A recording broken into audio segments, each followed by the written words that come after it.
Alright, welcome back, guys, to this series. Happy May the 4th. If I got to it in time, I'm recording this video early so I don't have to worry about it. I have another short coming out. Once you get done with this, you should watch that. Okay, let's get back into it. So this is the finale. It's real red wine vinegar and olive oil blend. It's called the juice. Yeah. Jersey Mike's Hello. This is the last part for now. If there's a season 2, I'm fine with that. But this is a final reaction. It's going to take a while, so strap in, guys. Welcome back to the Space Gulag. It's the final episode of the Earth series. Before we begin, special thanks to our patrons and to all of you guys for making this mini-series happen. Season 1 has been a great joy to me. I'm so celebrations in the streets of Zenzao. There was a celebration across the city. They survived Abeloth, and while there was victory, there was the onset of something else. The Council of Earth sat quietly inside their council chambers, looking over the first reports from every planet from Kessel to Earth. Every planet was destroyed, trillions were dead, and planets were entirely ripped apart by Abeloth herself. The council sat in solemn thought. They all discussed quietly. The sound of fireworks ricocheted off the walls of the city, and the celebration went into high gear. The council admitted that they believed it were time for a galaxy-wide change. There was an issue, and the issue sat at the middle of the galaxy. It came from the Emperor, and while his run was good, the government of the galaxy needed to be more central, especially since the Copernican system was currently taking care of the entire Outer Rim, which currently needed the assistance of the entire Empire. The Council of Earth looked at their data, and they knew that a simple transfer of power wouldn't be in. The reason being is that the people of the core were strictly loyal to Palpatine, so the people of Earth would have to suggest that Palpatine step down from his throne. Palpatine was inside of his penthouse apartment he was gifted when he came to Earth.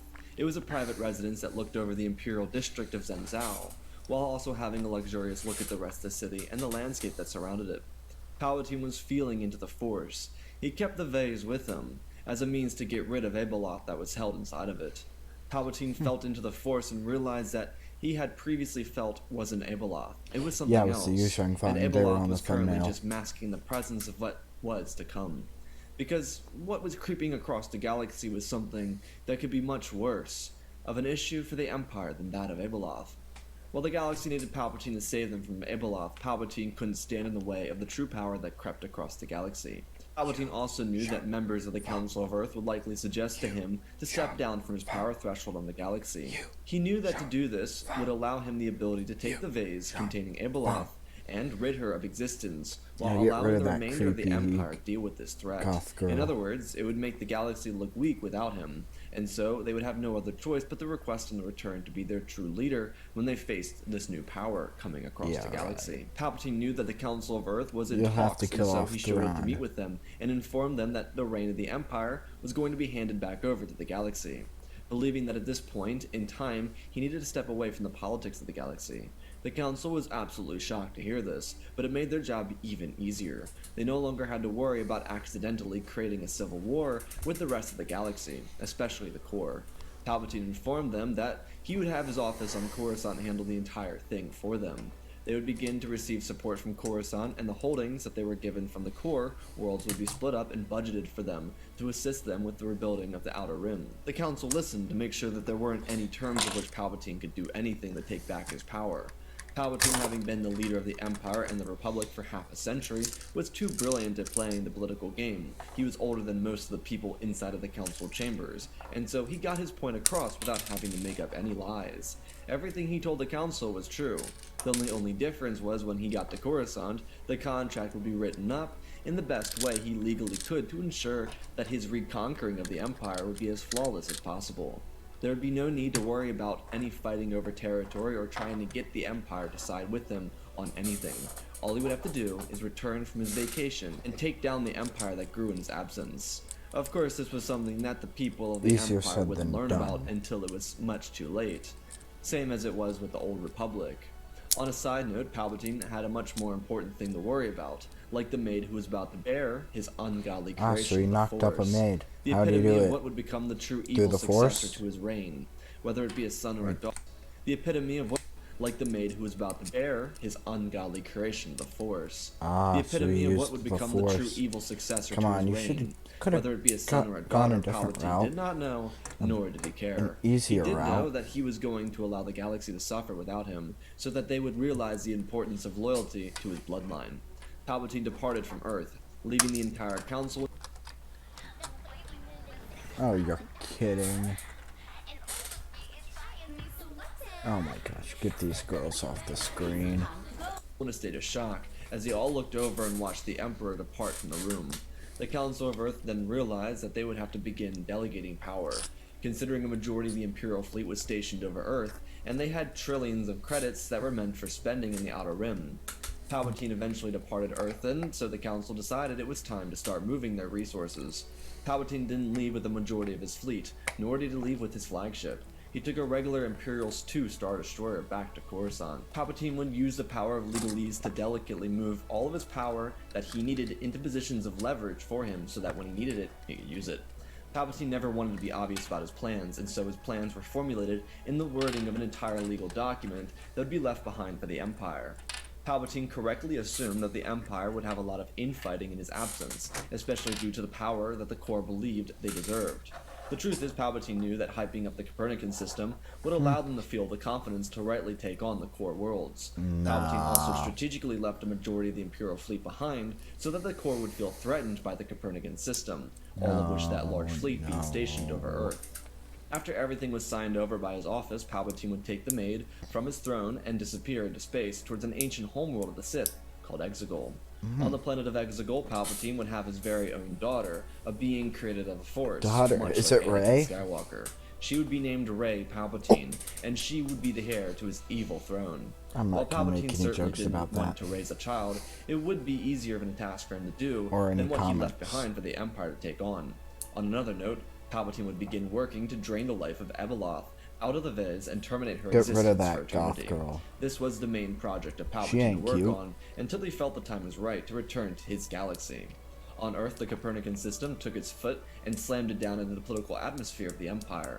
While they didn't suggest that they were going to be leading the Empire, they did on the other hand suggest a plan of action to deal with the absence of the Emperor. Earth was already weeks ahead of the rest of the Empire because of their knowledge of Palpatine taking a step down from his power. Truthfully, the Copernican should. system thought it to be best to keep the entire Imperial fleet present over Earth, but they also decided that for the betterment of the galaxy, to dispatch the fleet into the Outer Rim to serve as a relief effort to the people that suffered. While the people of Earth, after celebration, would have to pick up the mess left behind at Thebes after Abeloth's showing, they would get to work on other parts across the galaxy. The Council began to delineate its credits to each respective world across the Outer Rim, as they began to work on projects that would help the Empire restore itself. They had no knowledge of what Palpatine was running from, and the truth is, Palpatine had no knowledge when it would be here. He just assumed it would be here because of how powerful the Essence was. Even after the Yeah, death crossing of Abeloth. galaxies without But the truth hyperdrive is, takes a while. He was completely off of his prediction. The Council of Earth began to receive harsh ridicule from the people of the core. The Copernican That's system core didn't take people. any credits from the Imperial Reserve. Rather, they were just doing what was best for the people of the Outer Rim with the credits they received from the core earlier that year. The Council knew that the representative planets in the inner core would take it personally that Earth wasn't spending money on what they wanted them to spend it on. Though the truth is, the money did belong to Earth. All the money that Earth used was for the greater good of the Empire, not for the greater good of Earth. While there was certainly a large issue present on Tatooine and across the other worlds scattered across the Outer Rim, the Council had faith that they could pick up the pieces. The largest issue was the fact that there were so many dead because of Abeloth. On Tatooine, there was only a few thousand survivors, one tribe of Tuskens that hadn't been wiped off the galactic map, and half a tribe of Jawas. The planet was in absolute turmoil. Almost all the work that had been done in the past 20 years vanished. Though there was benefits to it. The ocean still remained, and while most of the structures were destroyed, there was still a chance to rekindle what had been lost. The same could be said for all the damaged planets, all That's the across mailman. You pathway to bark Earth. at him The every people of Earth saw this as day. a chance to rebuild an already depleted Outer Rim. Okay, you're right, It would not force on the Sundays. Empire's hand into going into the Outer Rim and cleaning up the mess. While it would have been nice to stop Abeloth before she ripped half the galaxy apart, the Council was happy that they could still Hank, positively get over affect here. the galaxy. Though the galactic map was turning into a political drama, Corellia had led a coalition of core worlds that wanted to return power to the center of the galaxy. The Copernican system was confused by the heavy-hearted response made by the core worlds. While yes, they certainly expected this type of response from the core worlds, they didn't have a good way to quiet down the heaviness and anger coming from those core worlds. The truth is, the core was threatened, and they were trying to assert dominance without the help of Palpatine. Something that wouldn't really work, because Coruscant was trying to return to power itself, due to its location at the center of the galaxy. Yeah. Again, Earth was simply attempting to help the bereft worlds across the Outer Rim. And while the core tried to bargain for the credits back, they came to find out that the Council of Earth found a means to spend almost all the credits they had received for the Outer Rim Fund. All those said credits were spent inside of the Outer Rim, exclusively, aside from the credits used to rebuild the Supremacy. The Council of Earth dispatched a majority of the Imperial forces out into the Outer Rim, informing Thrawn that in the power vacuum, without the Emperor, the Outer Rim would likely be the place where most rebellions, pirates, or scoundrels would surface. His job was to provide relief and to take out any insurgents. Thrawn was perfectly fine with this, because working with the Copernican system with him was always a joy. He still believed there was a sole reason for the victory of the Empire over Scarif, and especially due to the fact that they were the ones that constructed the TIE Defenders. Though currently the Saturn drive yards were pumping out medical cruisers and relief cruisers, the Copernican system was doing everything in its power, especially as the rest of Imperial control opened up to them to help the people of the galaxy. Hank, Not buddy, only did they realize hush! some shady things behind their backs, he did shady things in front of them and passed it off as normalcy, such as the enslavement of the Wookiees and their usage as slaves. There were many cases of this throughout the entire galaxy, and the Copernican system wouldn't stand for it. As the Council understood, it was the Jedi that helped the Copernican system move past slavery nearly 3,000 years beforehand, and they wouldn't stand for such barbaric traits within the Empire. The truth is, Earth was operating without much consent from the core.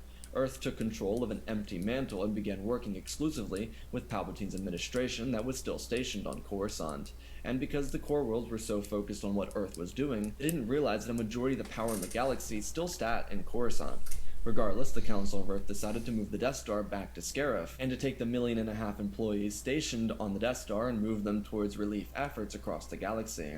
There were still about 200,000 employees still present on the Death Star to keep up the basic maintenance of the space station, but the Council believed a majority of the population would be better suited elsewhere in the galaxy, and they were correct about that as well.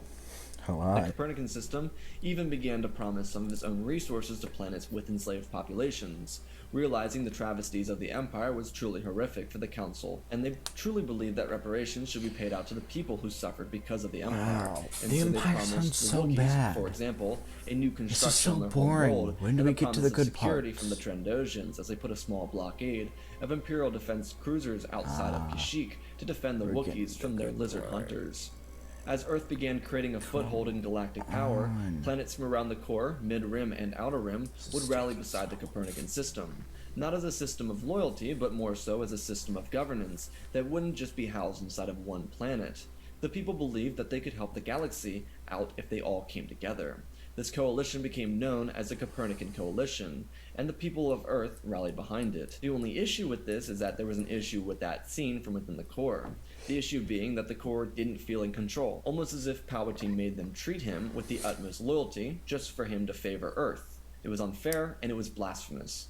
The core was certainly a product of their luxury, and the fact that others could achieve that same luxury intimidated them.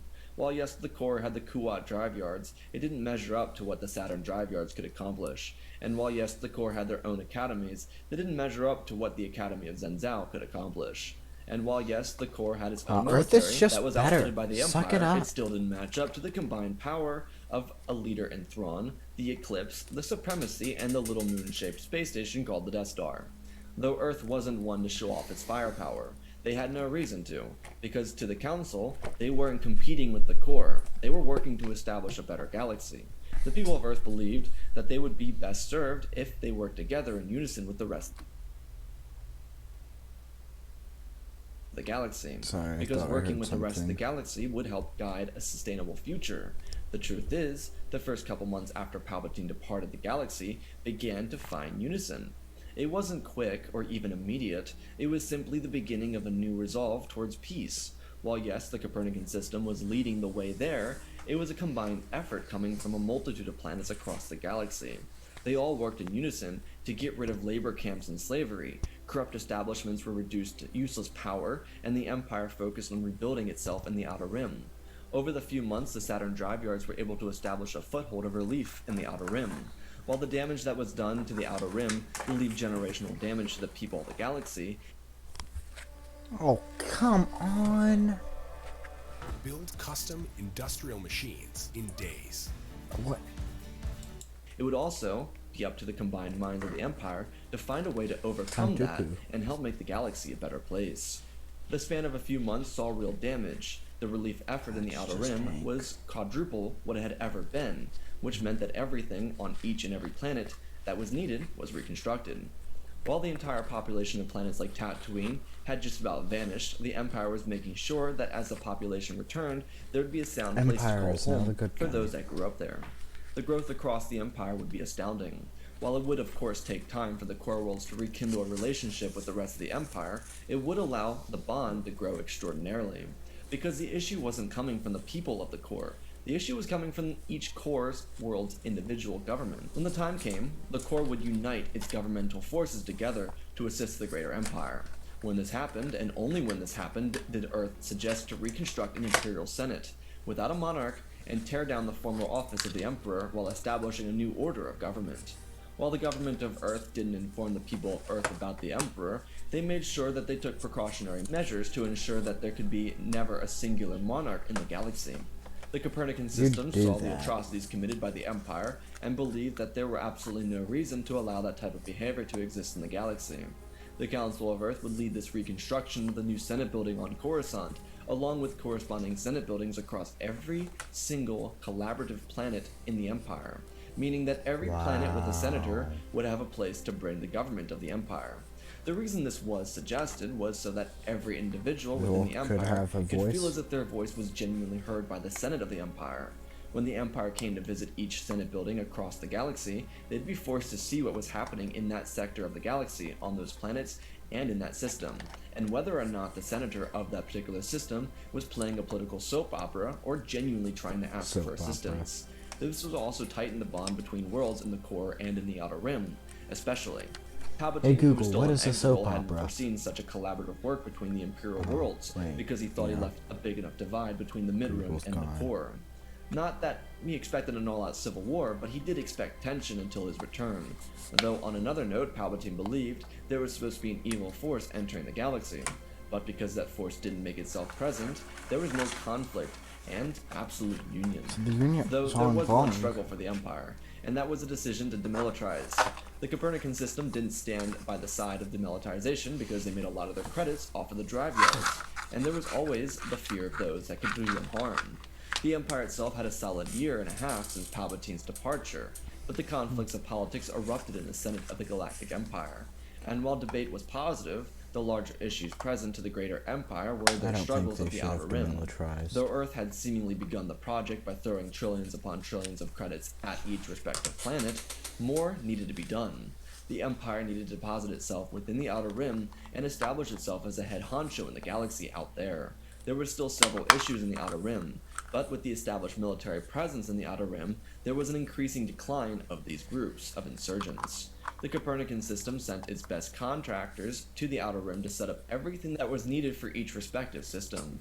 For the longer part of 19 or more years, the galaxy would find the greatest unison that it had seen since the time of the High Republic. While there were no Jedi left in the galaxy, it also felt like there were no Sith left in the galaxy. Palpatine was the one who was the most disappointed with all this. He threw away all the power in the galaxy because he felt a disturbance in the Force. He felt like a true fool, and the issue was, he knew he couldn't just come out of the shadows because the Empire had no real reason to target each other. They had completely united.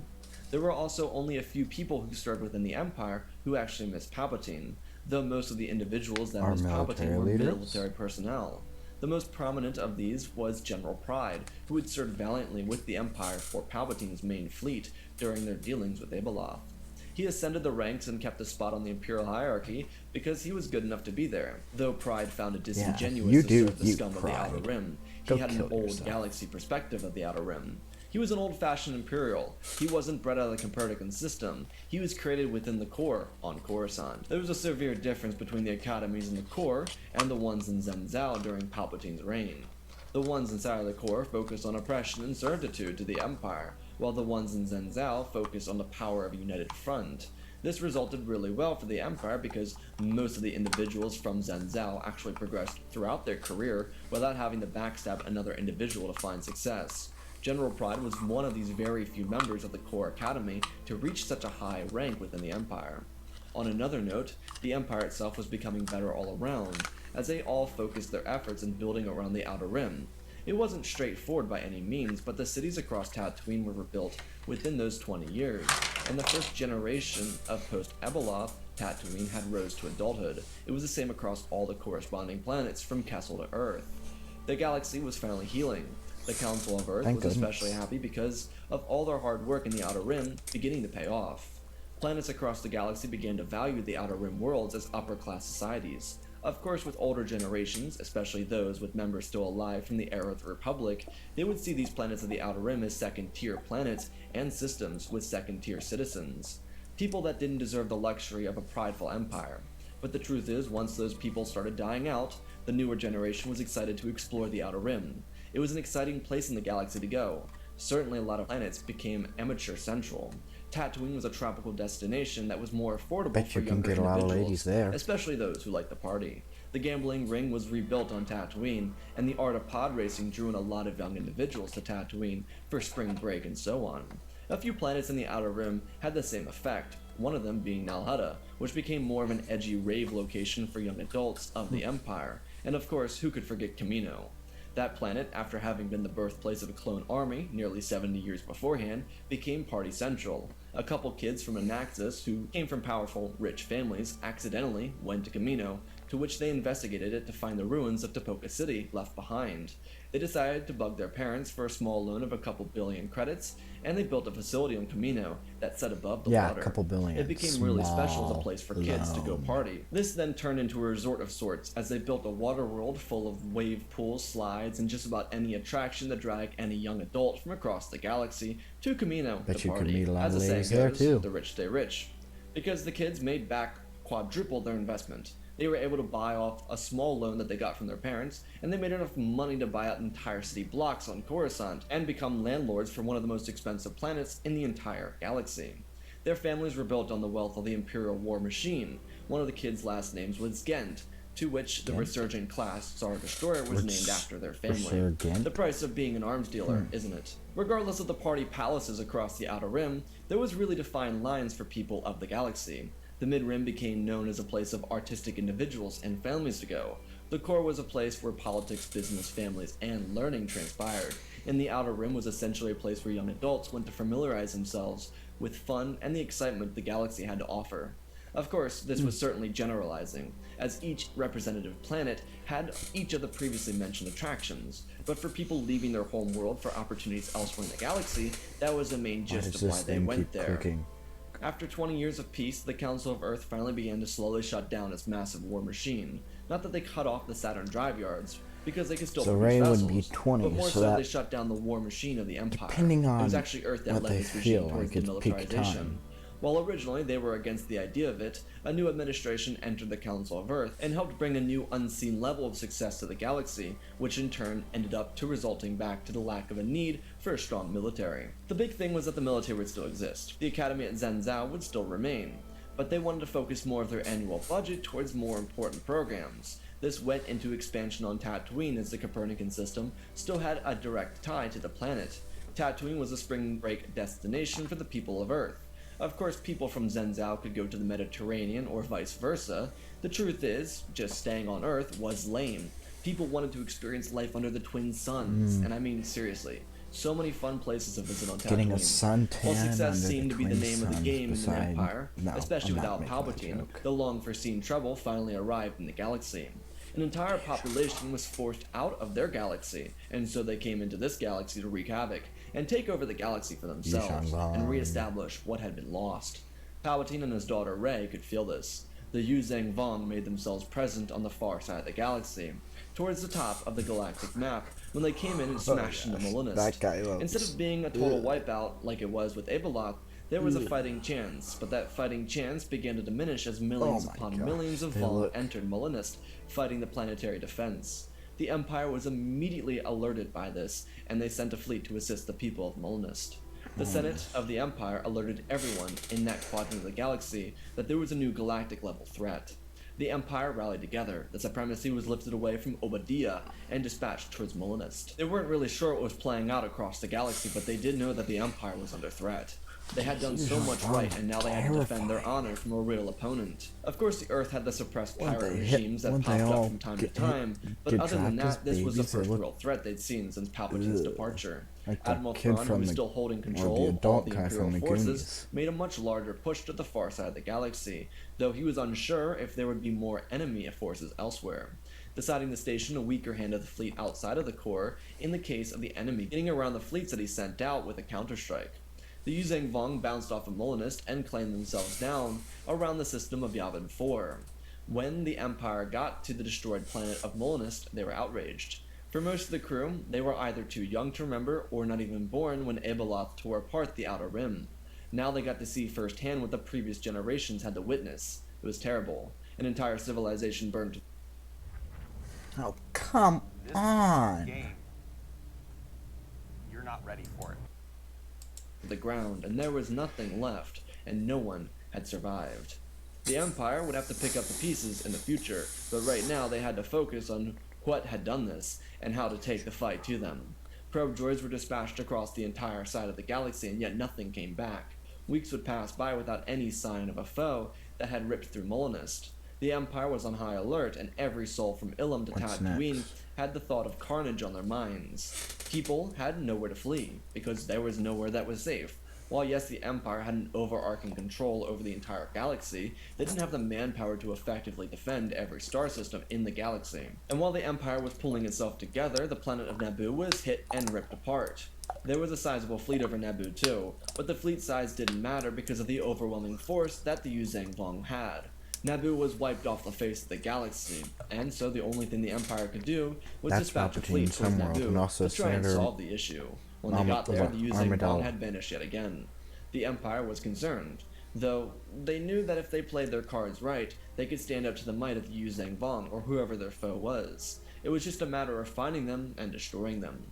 Admiral Thrawn couldn't yet pick apart a pattern, and he expected to find them another couple weeks away, from a combat zone popping out and attacking again somewhere else. It was just a matter of where or when that would happen. A couple weeks down the line, Kessel would be hit and obliterated. Luckily for the Empire, Kessel was mostly a remote world that didn't utilize much, and even better, the Yuzang Vong trapped themselves on the other side of the Kessel Run and the Arcades Maelstrom. Admiral Thrawn deployed the Supremacy and a ton of other Imperial vessels to the Kessel Run to await his foe. At the same time, he moved General Pride inside of the Eclipse back to Coruscant to await further orders. Pride was perfectly fine with this. While the Empire was distracted, a force returned from the depths of Exegol. He and his daughter made their journey across the galaxy. They had become the new rulers of the galaxy. Of course, that was the plan, and Palpatine had been feeding that information to Rey her entire life. All she knew was that she had power, and because of that power, she was destined to become the Empress of the galaxy. Regardless, the Imperial fleet arrived outside the Kessel Run, and they prepared for a fight with a foe they had never seen before. This foe had ripped apart 3 different planets, and their threat was definitely noticeable. By this point, the Imperial fleet had upgraded itself, outfitted with Imperial Advanced 3 Star Destroyers, along with the Surgeon 2 class Star Destroyers. The Supremacy was an older model vessel, but the Empire didn't really have a need for a Super Dreadnought or a Mega class Dreadnought model anymore. The Supremacy was the one and only, and surrounding her were several support ships in the form of one of the Dominator-class Star Destroyers. Thrawn's flagship was still the Chimera, and she was outfitted with some of the most powerful weaponry the galaxy had ever seen. The heroes of the Empire sat themselves outside the Kessel Run for the Battle of the Ages. Thrawn positioned the fleet in every strategic placing he could just to ensure that his foe had no place to run. Thrawn's plan was to choke them out, and so when the Yuzang Vong marched out of the Kessel Run, war began. The Dominator-class Star Destroyers released several of the Mach 2 TIE Defenders, and the first fight began. Thrawn's strategy looked perfect on paper until he realized what he was up against. It was the full power of an entire other galaxy. A galaxy now destroyed. This foe was coming here to colonize their own galaxy for themselves and to eliminate the power threat, which was the Empire. On Coruscant, luck. the Empire itself was on the verge of crumbling. This wasn't due to some power flaw or even a gripe between senators. It was the Palpatines. They had returned to assert dominance. When Palpatine learned that one of his most loyal sleeping with their dogs was bullies' guarding moms Coruscant, and he dads? couldn't help but make his move. He knew the battle was upon the Empire, and he could just use this And moment to sisters take and great brothers? advantage of the power gap in the galaxy. Oh, Especially since take General advantage of Pride the cap. was one of the only few Oh. ranks lower than Thrawn Oh, that had come enough power on. to easily take control of the fleet station Should have outside been of at the Coruscant. Yuzhong Vong Maybe thing. even enough leverage to pull in others from around the core. Though the core wasn't exactly the same as it used to be, they didn't see others in the galaxies below them, and they had no issue with the Outer Rim or the Mid-Rim. So the idea of them bending at the knee upon the arrival of their former emperor was seriously out of the question. But for someone like General Pride, that wasn't an issue. And once Imperial troopers Oh, began come hearing about on, the massacre Pride. inside the Senate building, they made their way down to save the senators, only to be confronted by the evil Emperor and his Daughter of Doom. She carried a double-bladed lightsaber, and he used the Force to torch the people across the building, every senator becoming a victim. Sheev and Rey would kill all the opposition, using Those the are Force some as their long, ally to rip crusty apart nails. stormtroopers they had in front of them. When General Pride lowered some of his Imperial Star Destroyers to the surface of the planet to destroy the Senate building to kill whoever was the foe inside, he realized who it was, before requesting a shuttle to take him That to the looks ground. weird. When General Pride arrived, he stepped Rey out of shouldn't the have vessel red and eyes. confronted the Emperor and his daughter. Rey was bloodthirsty. After killing thousands of people who frequented the Senate building, an Imperial officer would add to the kill wish list. But her father stopped her, as he stepped forward and welcomed General Pride, as he got on his knee and bowed to the Emperor and his daughter. Palpatine told his most loyal subject that they would be taking control of the Empire once again.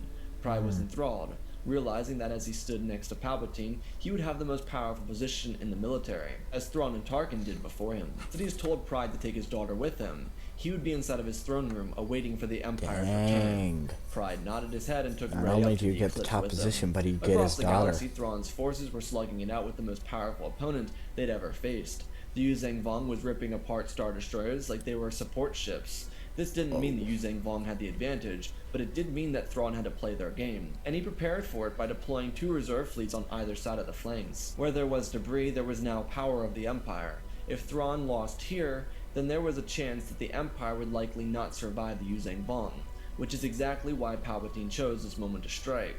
Thrawn's strategy changed That as looks he like an moved all the ATS support too. ships and fighters on a beeline for the middle of the Yuzhang Vong fleet. He wasn't convinced it would work, because he could be sacrificing all of his smaller vessels and support ships of the fleet. If this failed, then he would subsequently lose the battle and the war.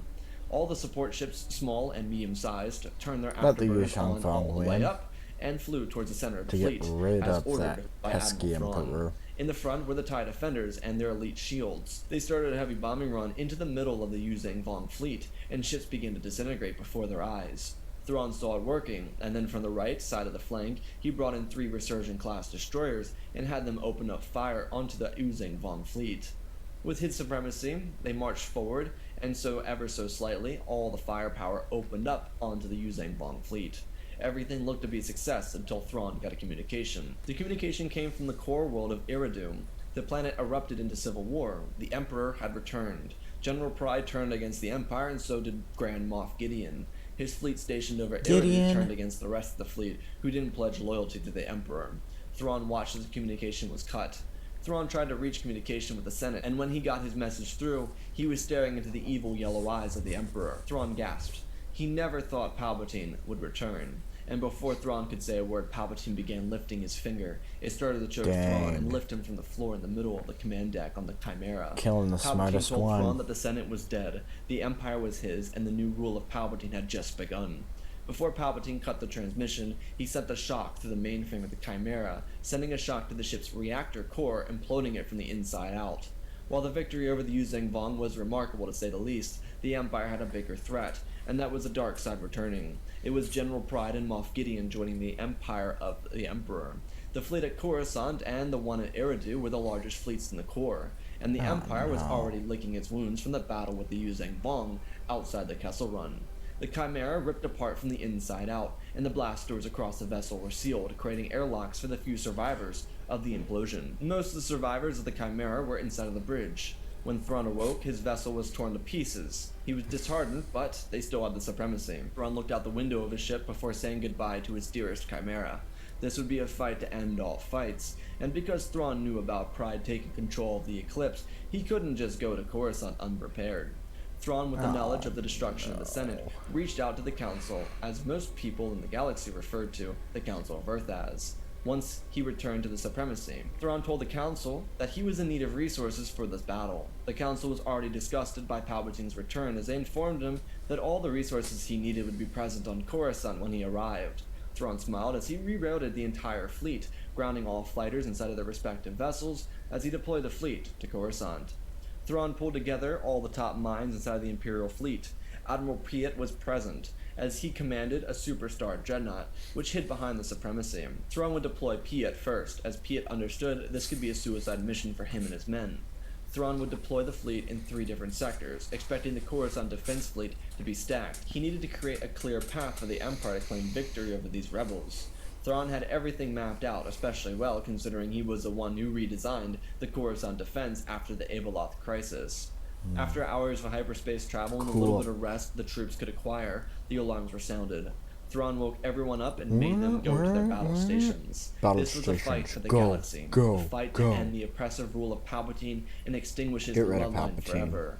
It was 20 minutes before exiting hyperspace, and Thrawn wanted everyone to be ready. When they eventually exited hyperspace, there was already a battle taking place. When the Supremacy exited hyperspace, one of the core superstar dreadnoughts had been hit with a blast from the Eclipse. The Super Star Destroyer exploded, shattering, sending debris everywhere.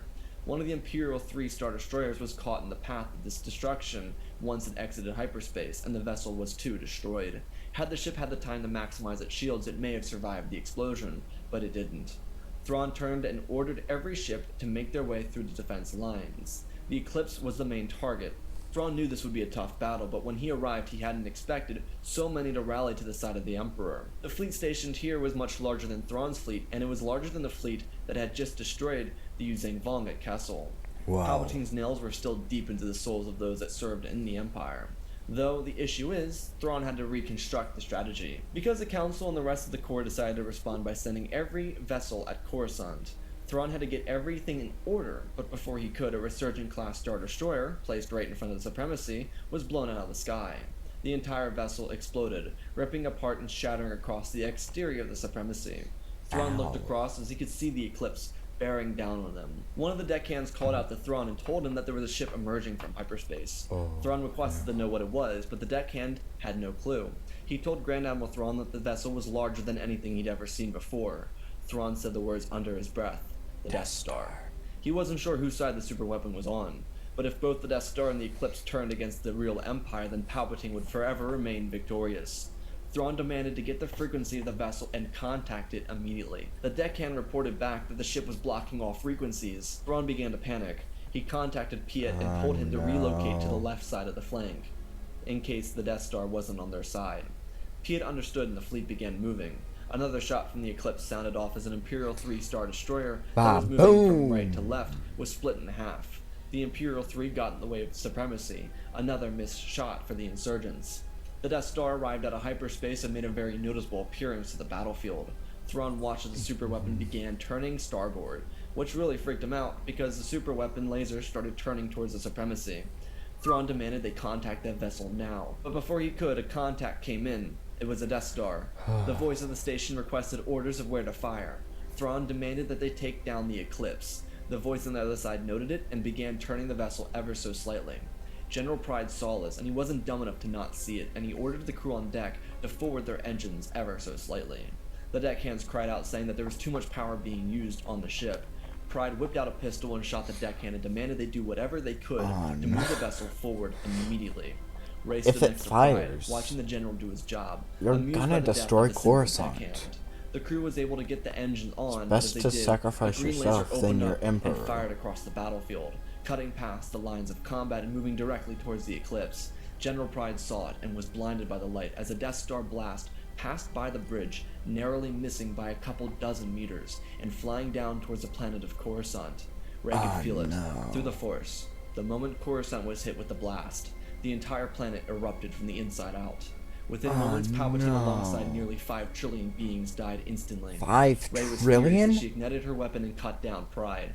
Moments later, Yeah, the eclipse you began do to rock deserve back that and forth. pride. The explosion of Coruscant was completely accidental, being the Death Star was firing at the eclipse. It was a failure. The explosion of Coruscant caused such a force that debris of chunks of the planet crashed into the defense fleet, rupturing those who served Palpatine. The eclipse shot one final shot per order of Rey before the entire vessel exploded, and the shot crushed through the center of the Supremacy. On the bridge of the Supremacy, Thrawn was crushed by a pillar, but accepted his fate, ordering everyone to abandon ship before the ship exploded. A captain must go down with his vessel. The Battle of Coruscant would see the downfall of Palpatine and his lineage, and the loyalists who served him, but at what cost? While the Vong may have taken out 3 planets, all 3 planets didn't have the same combined population of Coruscant. The destruction of Coruscant would weigh down on the side of those inside of the Death Star, many of them never able to come to terms with what they had done. Having They didn't Fire do Blast it, took Pride the lives of did it. 5 trillion. The Council of Earth would take the burden of this. They were the ones, after Damn, all, that's higher who than deployed the Death Hitler's Star kill to count. Coruscant to aid in the battle. The Council of Earth realized that they became what they swore to destroy by utilizing what defied their moral code. The Death Star went against everything the Council stood for, and they paid they for it. did it The galaxy anyway. would collectively remorse the loss of Coruscant, Naboo, Molinist, and Kessel. Trillions of people gone, entire families At and least bloodlines wiped out. Tatooine didn't The get. galaxy would have Tatooine to or move forward as Kamino it always got hit. would. And the galaxy would. It would take time and healing, but the galaxy would move their capital to the luxurious world of Alderaan and begin picking up the pieces of what was lost. Tyranny had been destroyed, and the bloodline of Palpatine was now forever gone. The Alderaan's galaxy could not now destroyed take in its this steps forward timeline. without the influence of either the Jedi or the Sith. The galaxy would have a chance to start working away from the military, because war had gone. Generations would remember what happened in such a short period of time. All the way from the Clone Wars to the destruction of Coruscant, they would remember the cost of pain and suffering. And at the end of all of that, what the cost of losing democracy to tyranny would cause them. Healing would begin, and it would continue, being led by planets in the galaxy like Alderaan, Earth, and Tatooine and Eridu. Peace and justice would be established in a totally balanced and unified galaxy. And that, ladies and gentlemen, is the end of our series. Again, special thanks to Benjamin Wells, Jonathan, Pimp Daddy Bane, So, Darth, Cheesy, Apollo, it's- Mandarin Studios, Anakin 003, Lemonade, So, Flynn Menzies, and Lord Deadwing. I'm gonna wait for him to- hit 2,000 likes in this video. I don't for know him what's coming next, but to it is. do If you want to see what if, explaining. let me know below. I read over comments, but I don't do crossovers. Check out the Twitch, me, Discord, Patreon, and podcast if you want to support me in other ways. This is the last day that you can get the Pride of the Earth shirts. If you are watching the full movie, the shirts are no longer available. Pride of the Earth and the Broken One are no longer available on the full movie version. Otherwise, let's talk about our story. Talk about our series. This is the full story. I mean, wow, we finally did it. I'm really excited about this. I really hope you guys enjoyed this story, and I always try and leave a deeper message. That's the true essence of Star Wars. That's the true essence of George Lucas storytelling. Is layering a deeper message in there, and it's certainly inspired by a George Lucas thing, which is like, become the very thing you swore to destroy. And it's basically that we can become what we want to destroy by utilizing what defies us. The greater lesson in the end is that while yes, Earth wins, they win at what cost? And so it's like a little moral play. It's like a play on morality and how we weigh our options. What is worth our morality and some things that we see within our morals. And so, that's kind of the thing we question as human beings. And I think that's something that's interesting that you could put into Star Wars, with Earth being a part of Star Wars, and again, without involving any sort of politics in the story itself. It's always great to include like these deeper themes and thematic devices throughout stories to tell the story. And this You're story is completely so much fun. I right. really enjoyed this story. I mean, it's very reminiscent of What If Anakin Was Never Discovered. That was my first that was like a 2.5 hour long video, and that was like the first movie I kind of ever did. And this is like really like another movie. It's like an installment, and I'm really excited for you guys to see this. And I really hope you enjoyed this, because this has been a really fun series. I mean, really, I've really enjoyed this series a lot. And so it might be season 1, but I do intend to come back with a season 2 at some point. So there's your announcement for season 2. I don't know when it's coming out, but wow, I'm getting emotional over this. It's like so cool. But yeah, I've started working on thumbs up if you want to Sith see me Empire. react to season 2. There's a mini series coming out for that soon. But yeah, this has been such a Sith Empire. What do you say? Cool. But yeah, I've started working on Sith Empire. Sith Empire. There's, Oh, there's yeah, a I've new seen series that. coming out for that soon. But yeah, this I'm has not been such a fun reacting to series. it. I mean, just Takes looking too back at long. like where the journey, literally where the journey began. It's so cool. The journey began like in ancient Egypt, and then we got here, and it's so cool how we've kind of gone from, yeah, I don't know. It's really cool. I just hope you all enjoy it. That's all. Yeah.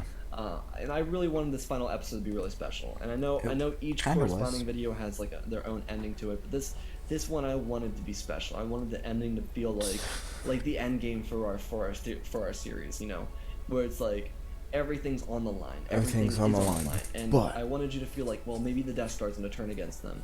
You know, maybe Palpatine's actually going to win. What if Palpatine wins? You know, I've done that before. And I don't think Palpatine would win. I think there's an end for all tyrants, and his end would come right there and then. You know, I think he might be able to sneak his way back in, but it would end in a final battle, and it's Palpatine versus Thrawn. You know, who do you think wins? It's General Pride versus Thrawn. Who do you think wins? And you know, it's almost like the balancing act. The ending of this is like really balancing. It ties off all the loose ends. Yu Zhang Vong, for example, I know people are like, oh, you should have done that in the 5th episode. It's like, there's 6 episodes for a reason. But, yeah, I just... So I don't what's know. left if I'm he's really not upset gonna about do it. Kind of Sith emotional about it, Empire? because, like, this is, like, the first miniseries we've ever done. Like, the first, like, real series we've ever done. So, I'm really excited about this, so... just remember, when the next series comes out, everything will have been pre-written before it's come out. So, like, when you see an episode, the next episode's already been written. And the next series is gonna be a little bit more fluid than this one. I've definitely learned like releasing order and stuff like that for how I want to do the next series. But this series was so much fun. I need to learn starting it that. back in I think December and finishing in February. I mean that's awesome. Like we literally did like the Kenobi show, like a six episode show. Like that's so cool. Yeah, and it's even better than and the I really Kenobi hope you show. enjoyed this finale. The finale is, you know, Earth And gets I to meant what I establish said. its power in the galaxy. It's a leading representative in the galaxy, but the galaxy has to move forward. You know, it's always about does. moving forward. But it's again, you know, it's kind of the same morality that you see in like the Dark Knight, for example. I guess that could be an inspiration. I never really thought about that until like right now. Is like, you know, that you can live long enough to see to become like, or you can die here or live long enough to see yourself become the villain. And I didn't really think about that because I haven't watched that movie in ages, but I guess that actually fits for this. So it's like mirroring, as George Lucas always does, like mirroring. So I hope you all enjoyed. I love did. you all. Spread the love, and always remember, my friends, may the Force be with you. Alright, this is it for the May the 4th current. I'm pretty sure this is going to be the only May the 4th video as of right now. I'm trying to get another one filmed, but it'll take time. If you enjoyed, subscribe, like, all that good jazz, and I'll see you again in the next one. Sayonara.